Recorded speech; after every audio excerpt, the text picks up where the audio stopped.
Shakur Stevenson versus William Cepeda was all set to happen until William injured his hand while fighting Tevin Farmer last weekend.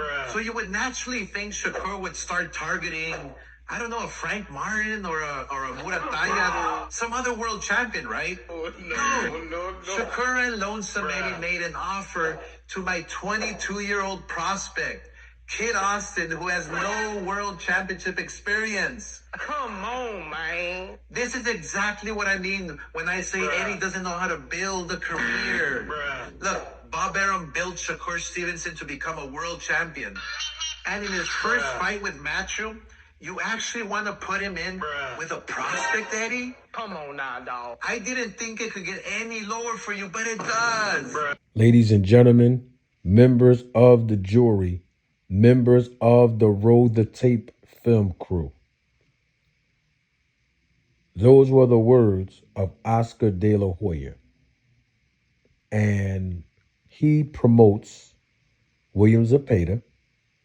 And he also promotes Floyd Kid Austin Schofield Jr. And you just heard Oscar De La Hoya. You know, he basically said that the fight between Shakur Stevenson and William Cepeda was already done.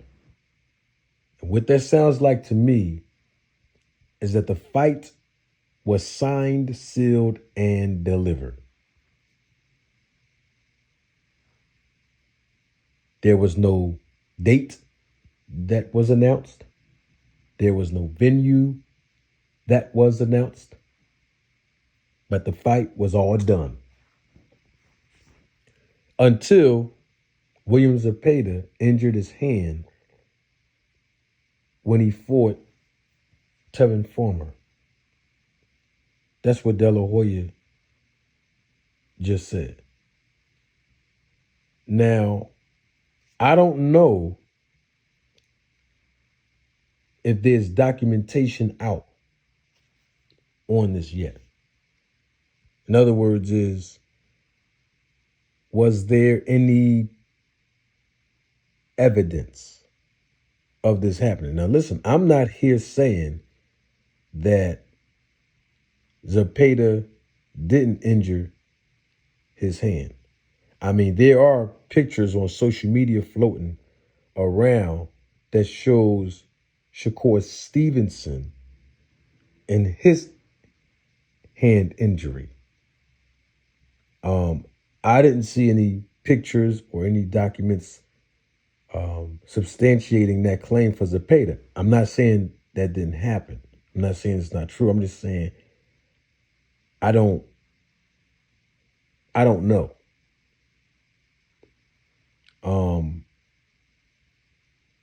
Because according to reports, medical evaluation, it was recommended 6 to 8 weeks rest for better recovery. So I don't know where I'm going at with this is, I don't know what type of hand injury that Cepeda suffered. I know they said it was a hand injury. I don't know if they said that his hand was actually broke. Was it a tendon in his hand? I don't know. It just say hand injury. The point that I'm making is that at this point, the fight is not going to happen for unforeseen circumstances. As far as William Cepeda and his side of the equation is concerned, right? But now Eddie Hearn is involved because we know that Shakur Stevenson is now signed to Matchroom Promotions with Eddie Hearn. And Oscar De La Hoya is criticizing Eddie Hearn, his words not mine, for not being able or having the ability to basically create a product in a fighter and build the fighter up from the ground up and make that product, make that fighter, that professional boxer, into a world champion. And so he's basically criticizing the fact that Shakur Stevenson is not on a quest to fight other top level competition in the division, but instead Eddie Hearn and Shakur Stevenson is trying to go after a 22-year-old prospect that's in Golden Boy Promotion stable, and he's referring to Floyd Kid Austin Schofield Jr. Now, here's one thing that I have to acknowledge in this reaction video, and we all can attest to this, that even though Oscar De La Hoya is trying to make a valid point that, hey, Floyd Schofield Jr., Kid Austin, is a prospect and he might not be ready yet to fight someone of the caliber and with the experience, including amateur experience, of a Shakur Stevenson, right? But here's the thing that I will have to acknowledge, and we all can attest to this, that Floyd Schofield, Jr. and Sr. have been on record in countless interviews calling Shakur Stevenson out. Even to the point where Kid Austin and his father have gone on numerous platforms and have been saying, we did A, B, and C to Shakur Stevenson, and this is what happened in sparring. In fact, they even went as far as to say they would knock Tank Davis out. Not they, but Kid Austin will knock Tank Davis out within 4 rounds and will knock Shakur Stevenson out. And they've been calling for Shakur. In fact, the father, Floyd Schofield Sr., has been on record talking about how they reached out to De La Hoya and talked about how bad they wanted that fight with Shakur. So I can't give credence to De La Hoya trying to criticize Eddie Hearn and Shakur if they are saying, hey, let's fight Floyd Schofield Jr. since he is the one calling us out, or Shakur out rather, and the fight with William Zepeda fell through because there's a lot of buzz on the social media platforms with regards to this fight. And my thing is, if we're going to say Kid Austin is a prospect, which I know he is, then we have to equally hold him accountable for not calling on big name fights that he's not ready for.